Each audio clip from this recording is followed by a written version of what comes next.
तेरी वाणी जीवन की रोटी, नैनों की ज्योति अंधेरा मिटाती।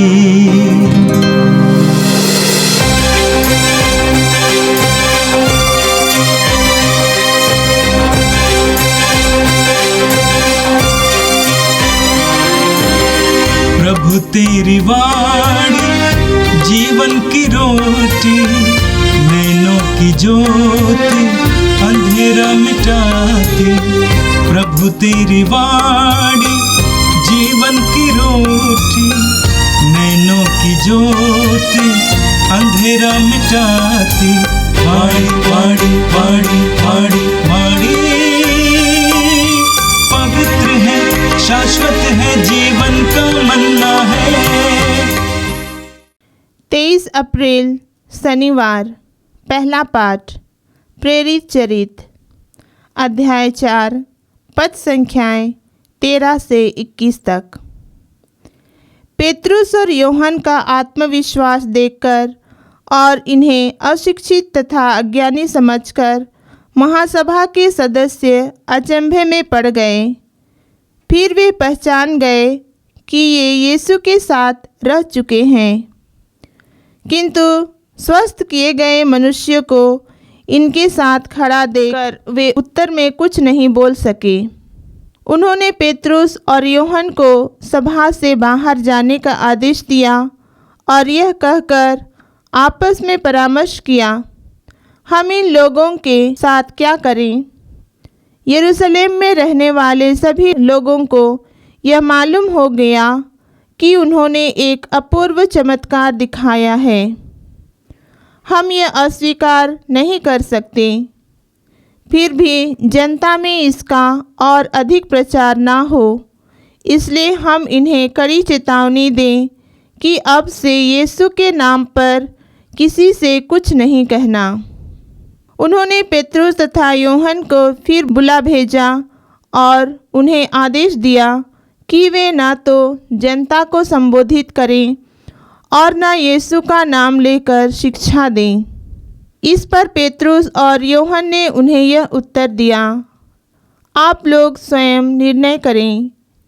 क्या ईश्वर की दृष्टि में यह उचित होगा कि हम ईश्वर की नहीं बल्कि आप लोगों की बात मानें? क्योंकि हमने जो देखा और सुना है उसके विषय में नहीं बोलना हमारे लिए संभव नहीं। इस पर उन्होंने पेतरुस और यूहन्ना को फिर धमकाने के बाद जाने दिया। वे नहीं समझ पा रहे थे कि उन्हें किस प्रकार दंड दिया जाए, क्योंकि उस घटना के कारण सारी जनता ईश्वर की स्तुति करती थी। यह प्रभु की वाणी है। संत मार्कुस के अनुसार पवित्र सुसमाचार अध्याय 16 पद संख्या 9 से 15 तक। यीशु सप्ताह के प्रथम दिन प्रातः जी उठे। वह पहले मरियम मगदलेना को, जिससे उन्होंने 7 अवधूतों को निकाला था, दिखाई दिए। उसने जाकर उनके शोक मनाते और विलाप करते हुए अनुयायियों को ये समाचार सुनाया। किंतु जब उन्होंने ये सुना कि यीशु जीवित है और उसने उन्हें देखा है, तो उन्हें इस पर विश्वास नहीं हुआ। इसके बाद यीशु दूसरे वेश में उनमें से 2 को, जो पैदल देहात जा रहे थे, दिखाई दिए। उन्होंने लौटकर शेष शिष्यों को ये समाचार सुनाया, किंतु शिष्यों को उन दोनों पर भी विश्वास नहीं हुआ। बाद में यीशु 11 को उनके भोजन करते समय दिखाई दिए और उन्होंने उनके अविश्वास और उनकी हठधर्मी की निंदा की, क्योंकि उन्होंने उन लोगों पर विश्वास नहीं किया था जिन्होंने यीशु को पुनर्जीवित देखा था। इसके बाद यीशु ने उनसे कहा, संसार के कोने कोने में जाकर सारी सृष्टि को सुसमाचार सुनाओ। यह प्रभु का दिव्य सुसमाचार है। क्रिस्त प्रभु की जय। आज का प्रथम पाठ प्रेरित चरित्र अध्याय 4 से हमने सुना है। हम प्रथम पाठ प्रेरितों के कार्यकलाप से उस घटना के संदर्भ में सुनते हैं। पेतरुस और यूहन्ना मंदिर में प्रार्थना के लिए गए थे और उन्होंने यीशु के पवित्र नाम पर एक अपांग व्यक्ति को चंगाई प्रदान किया। वो भिखारी था और इनसे कुछ मिलने की उम्मीद रखते थे। पेतरुस ने कहा, मेरे पास सोना चांदी नहीं है, परंतु मेरे पास यीशु है। यीशु के पवित्र नाम पर उठ खड़े हो जाओ। और ये विकलांग व्यक्ति तुरंत उठ खड़े हो गए। इसको देखकर लोग पेतरुस के पास आने लगे। पेतरुस ने उस संदर्भ को लोगों को समझाया कि यीशु मसीह के नाम पर ये व्यक्ति चंगे हो गए हैं और जिन्हें तुम लोगों ने क्रूस पर चढ़ाया था वही मसीह है। वो मृतकों में से जी उठा है, उसका साक्षी हम लोग हैं। पेतरुस यीशु के नाम की घोषणा करते रह गए और इस वजह से मंदिर के अधिकारियों ने उनको पकड़कर एक रात के लिए जेल में डाल दिया और दूसरे दिन यहूदी महासभा के सामने प्रस्तुत किया। हमने ये विषय कल के पाठ में सुना है। आज के पाठ में हम इसके आगे के बात सुनते हैं। पेतरुस और यूहन्ना का आत्मविश्वास देखकर यहूदी महासभा के लोग समझ गए कि ये लोग अनपढ़ है, अज्ञानी है, पढ़े लिखे नहीं और डकैती है, मछली पकड़ने वाले हैं पैसे से। उन्होंने स्कूल का दरवाज़ा भी नहीं देखा, ऐसे लोग हैं। और इन लोगों के पास ये शक्ति कहाँ से मिली, ये उनके लिए अचंभे की बात थी। और ये लंगड़ा उनके सामने खड़े हैं जो पहले भीख मांगते रहते थे। उन्होंने पेतरुस और यूहन्ना के सभा से बाहर करने के बाद आपस में परामर्श किया कि हम इन लोगों के साथ क्या करेंगे। यहूदी नियम के अनुसार किसी को कोई गलती करता है तो उनको दंड देना है, परंतु अनपढ़ लोगों के लिए पहले चेतावनी देना। और दूसरा बात, यदि वो वही गलती करते तो उनको दंड देना है। इसलिए उन लोगों ने कहा, हमारे सामने ये चमत्कार तो हो गया, हम तो इसको छिपा नहीं सकते। ये लंगड़ा अभी पूर्ण स्वस्थ होकर चलते फिरते हैं। अब पेतरुस कहते हैं, यीशु के पवित्र नाम पर ये किया गया है। यीशु के नाम पर शक्ति है। हम जानते हैं कि यीशु ने ही अपने शिष्यों से कहा था कि यूहन्ना के सुसमाचार अध्याय 14 पद संख्या 13 में प्रभु ने कहा, तुम मेरे नाम पर मांगो तुम्हें दिया जाएगा।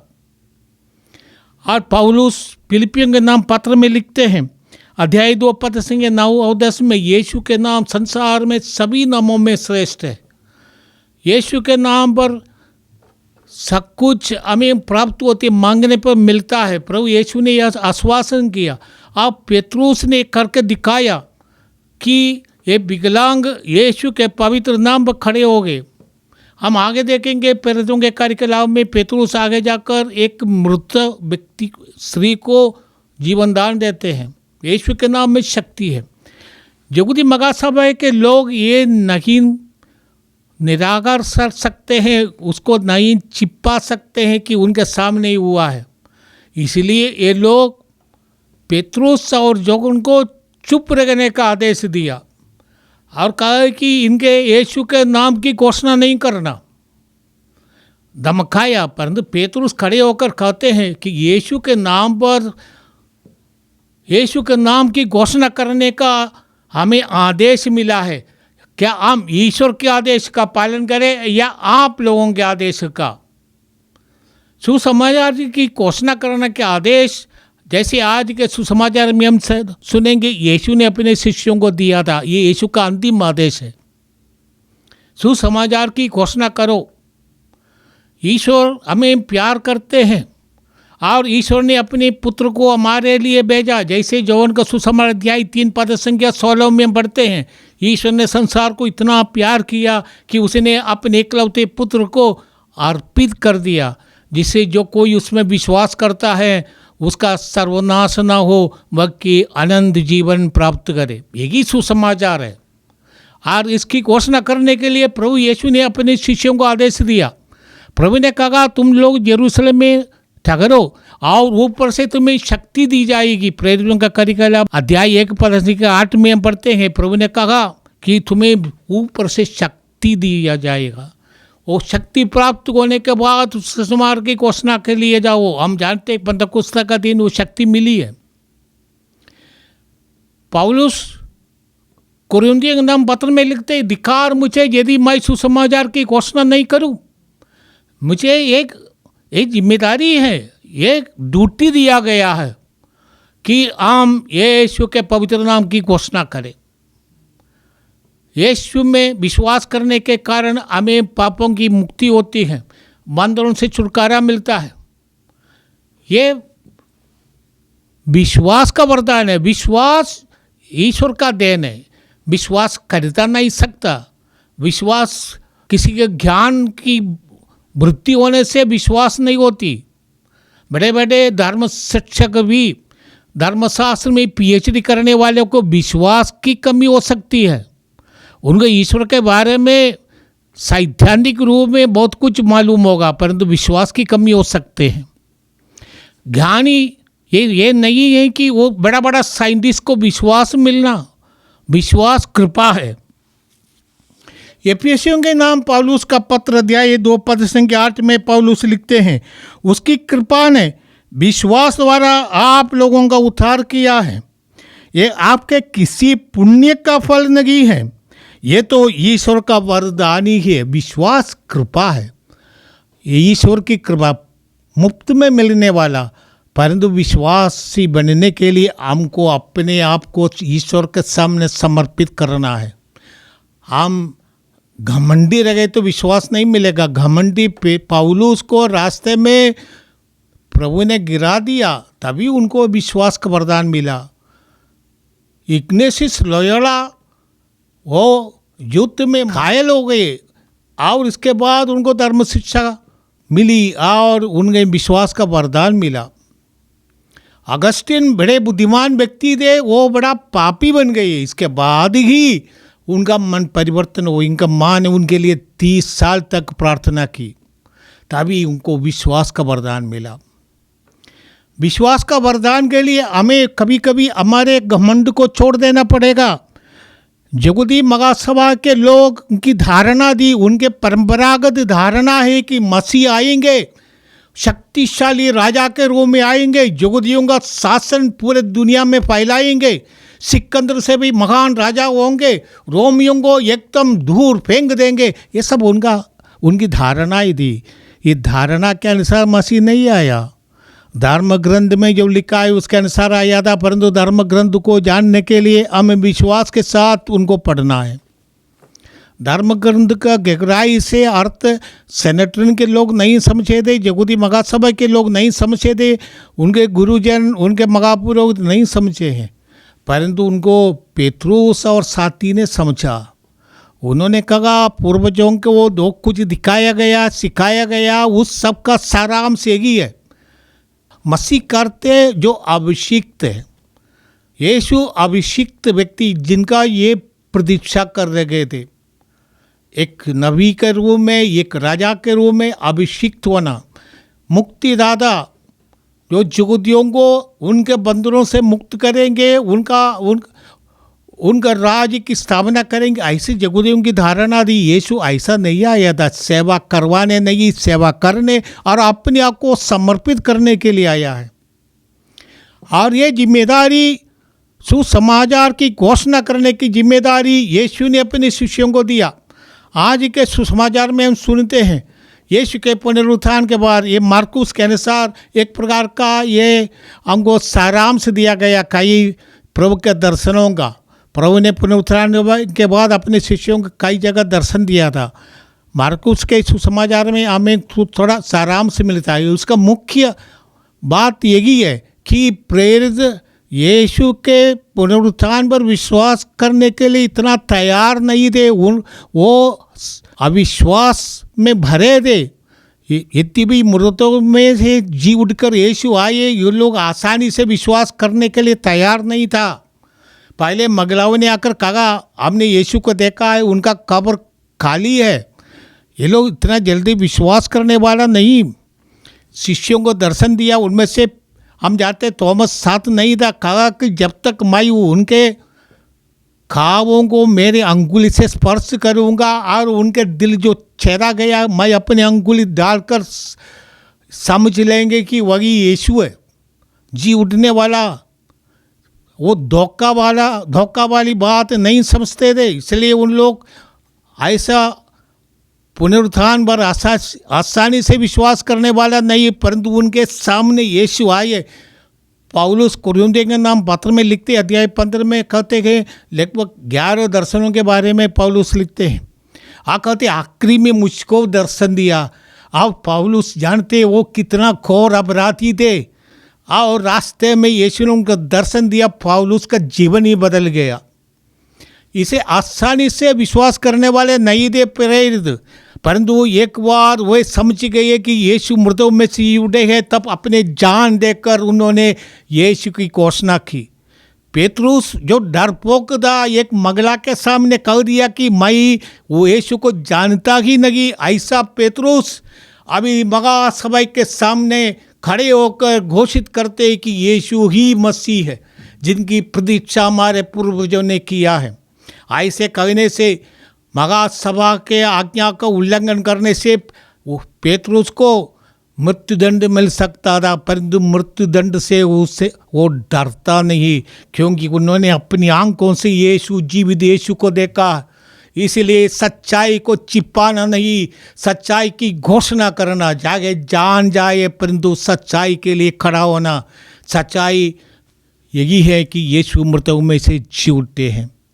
पेतरुस ने यही हमारे सामने नमूना देखा है, सभी प्रेरितों ने नमूना दिया, और हमें ये वरदान मिला है कि यीशु आज भी हमारे बीच उपस्थित है। विश्वासियों के दिल में, विश्वासियों के समुदाय में, और विशेष करके जहाँ हम यीशु के नाम पर इकट्ठे होते, प्रभु ने कहा जहाँ 2 या 3 मेरे नाम पर इकट्ठे होते वे मैं वहाँ पर प्रस्तुत हूँ। वही यीशु हमारे बीच जीवित है। पुनरुत्थान के त्यौहार मनाते हुए हम हमारे विश्वास को आगे बढ़ाए। हम ये विश्वास करें कि प्रभु सचमुच मृतों में से जी उठते हैं, और वे अभी हमारे लिए पिता के दाहिने विराजमान होकर हमारे लिए मध्यस्थता करते हैं। आइए हम प्रार्थना करें। ये प्रेमी पिता, हम तुझे धन्यवाद देते हैं तेरे पुत्र यीशु के लिए। यीशु ने हमें अंधकार से ज्योति की ओर ले आया, हर प्रकार की बुराई और घमंड से। ये प्रभु तू हमें बचाइए यीशु के पवित्र नाम पर। ये प्रभु तेरे पुत्र के पुनरुत्थान पर विश्वास करते हुए हम अपने जीवन को नए तरीका से चला सके। पुनर्जीवित यीशु हमारे लिए मुक्ति का दरवाज़ा खोल दिया है, हर प्रकार का बंधनों से, हर प्रकार के बुराई से हमें मुक्त किया है।